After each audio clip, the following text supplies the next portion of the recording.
So hi guys, welcome back to my YouTube channel.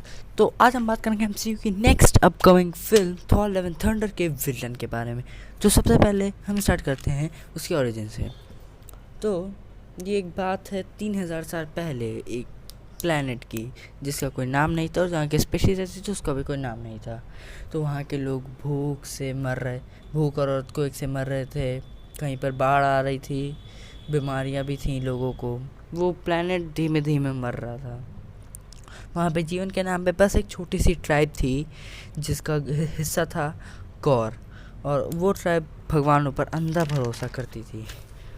तो जब वो छोटा था तो उसने उसकी माँ को मरते हुए देखा, और जब वो बड़ा हुआ तो उसकी बीवी भी मर गई अर्थक्वेक से, और उसके बच्चों ने भी भूख के मारे उस दम तोड़ दिया। और फिर जब वो बहुत ही गुस्से में हो गया उसके बच्चों की मौत के बाद, तो वो गया अपने लीडर के पास और उसने कहा कि भगवान नहीं होते, वो सेल्फिश हैं, वो सिर्फ अपने बारे में सोचते, हमारे बारे में नहीं सोचते। ये सुनकर उसके ट्राइब के लोग और लीडर्स बहुत ही गुस्सा हो गए, और फिर उन्होंने गौर को उनकी ट्राइब से बाहर निकाल दिया। तो फिर गौर बस प्लेनेट में इधर उधर घूम रहा था मौत की तलाश में। और फिर जब वो घूम रहा था तो उसने दो भगवानों को आसमान में लड़ते हुए देखा, जिनमें से एक के पास था गोल्डन आर्मर और दूसरे के पास था ब्लैक आर्मर। और फिर वो दोनों उसी प्लेनेट में क्रैश हो गए।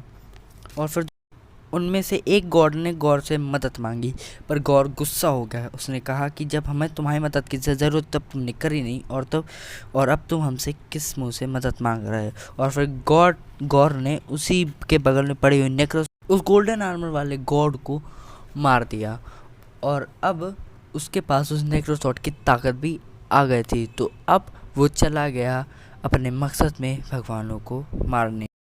खैर, थॉर उसको मार तो देता है, मगर इस लड़ाई में थॉर को मदद लेनी पड़ती है उसके पास्ट वाले फॉर्म यानी कि यंग थॉर, और उसके आने वाले फॉर्म यानी कि ओल्ड थॉर। तो ये विलन आई थिंक एमसीयू में इस वक्त लाने के लिए एकदम परफेक्ट है, क्योंकि अभी तक एमसीयू के पास एक भी बड़ा विलन नहीं है। और इसके विलन होने से ज़्यादा ये विलन क्यों बना, इस पे ध्यान देंगे, जैसे लाइक एरिक किलमॉन्गर, थैनोस, लोकी और joker. Okay guys, I hope you enjoyed the video.